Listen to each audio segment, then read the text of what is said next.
In today's video, I'm going to show you how to navigate Gumroad and make a purchase, whether you're hunting for the perfect ebook or exploring new creators. Start by heading to gumroad.com and clicking the login button at the top right. Sign in with your account or create a new one using your email and a password. Logging in gives you full access to browse and buy products. Once you're in, click on the Discover tab to explore a curated marketplace of popular products across different categories. For this demo, we'll search for ebooks.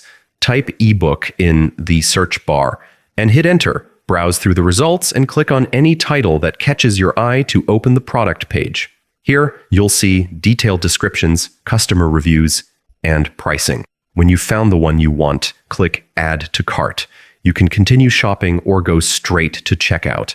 Enter your payment details. Gumroad accepts credit cards and PayPal, and hit the Pay button. Once your payment is processed, you'll get a confirmation email with a link to download your ebook. And that's it. You've successfully navigated Gumroad and made your first purchase.